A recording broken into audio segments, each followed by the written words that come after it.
Olá pessoal, tudo bem com você? Vamos começar nossa aula hoje falando sobre o conjunto dos números reais, finalmente os reais. Na semana passada a gente viu vários outros conjuntos antes dos reais, né? Vimos os naturais, os inteiros, os racionais, os irracionais. E hoje, finalmente, vamos chegar até os reais. Bom, vamos recapitular o que a gente viu nas últimas aulas. Quem que são os naturais? Os naturais são esses daqui, né? 0, 1, 2, 3, 4... Sempre lembrando que a gente está considerando o zero natural sim, tá bom? Os inteiros, a gente tem lá menos 2, menos 1, 0, 1, 2 e assim por diante. Os racionais, lembram quem são? Os racionais são todo número x que pode ser escrito na forma a sobre b, com ab números inteiros e b diferente de zero, certo? Aí uma coisa interessante da gente olhar para quando a gente olha para esses três conjuntos é o seguinte: uma coisa que a gente consegue notar bem logo a gente observa é que os naturais eles estão contidos nos inteiros. Certo? Porque se a gente perceber, o 0, 1, 2, 3, 4, 5 são números inteiros. Então, todo o conjunto dos naturais está contido dentro dos inteiros.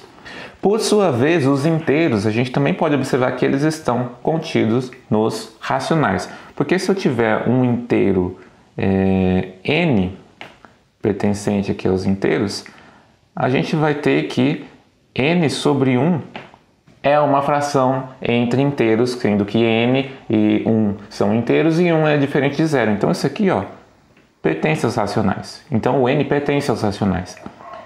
E isso vale para todo número que está ali no conjunto dos inteiros.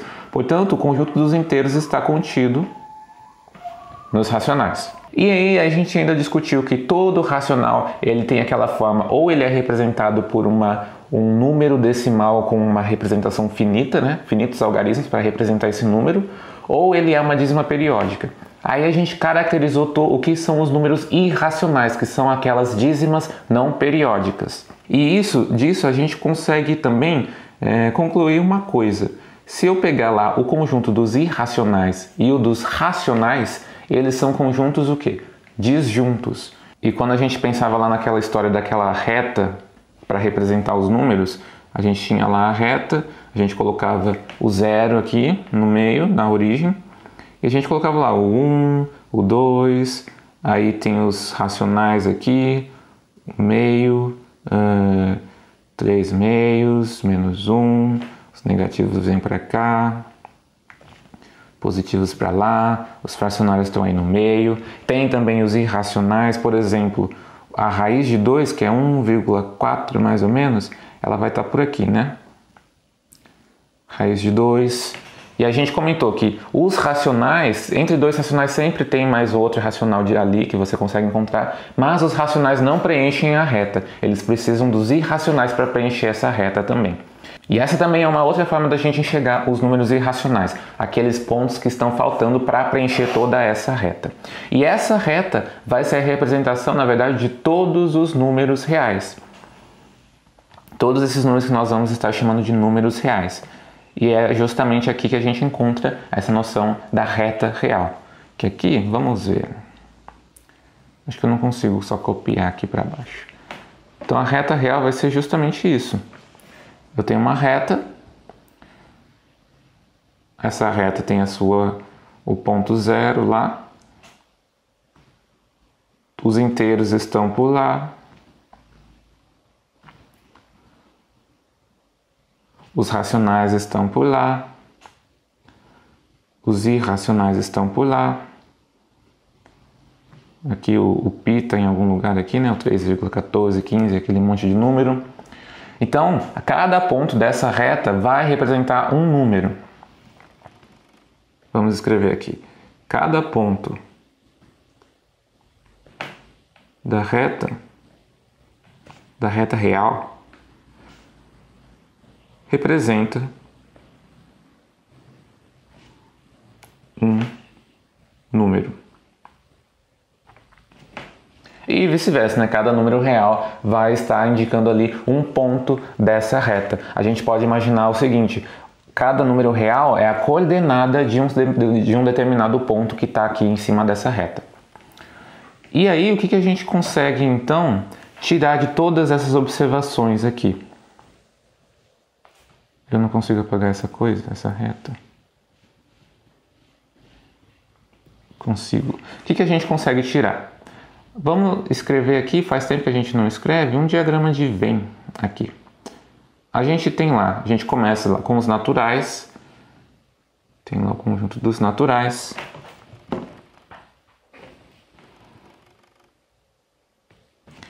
Aí um pouquinho maior que ele, tem o conjunto dos inteiros.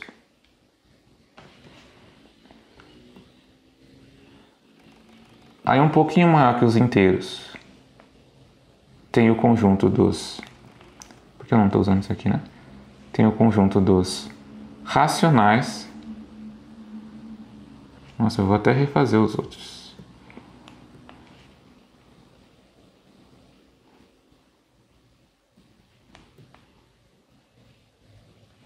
Deixar bonitinho, né? Tem os racionais, né? Aí tudo isso, todos esses números aqui, eles estão dentro do conjunto dos reais. Sendo que essa parte aqui, esse aqui é o conjunto dos reais, que a gente vai representar pela letra R. E os irracionais, eles são quem? Eles são essa região aqui, né? Os irracionais são essa região aqui, R menos Q. Que aí, né, essa notação aqui dos irracionais, R menos Q, faz mais sentido agora, porque quando a gente define os reais, quem são os irracionais? São todos os números reais que não são racionais. Certo? Então a gente tem essa história acontecendo aqui com os nossos conjuntos numéricos. Eles vêm crescendo, os naturais, os inteiros, os racionais e os reais, sendo que para os racionais até chegar aos reais tem essa fatia aqui dos números irracionais. E aí a gente tem, né, a representação da reta real, a gente já discutiu, e aqui novamente temos as notações para os números reais. Então R é a notação principal aqui, né? O conjunto dos números reais.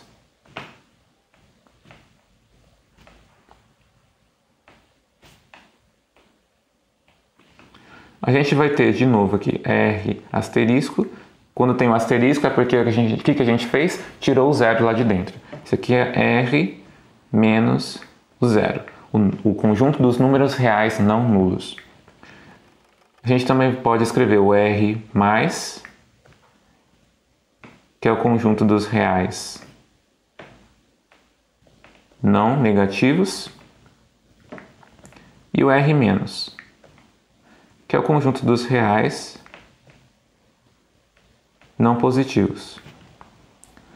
Aí a gente teria também o R mais asterisco e o R menos asterisco, que é pegar conjunto dos números reais não negativos e tirar o zero, que aí a gente vai ganhar o conjunto dos reais positivos, e o análogo, o conjunto dos reais negativos, estritamente negativos, ou estritamente positivos.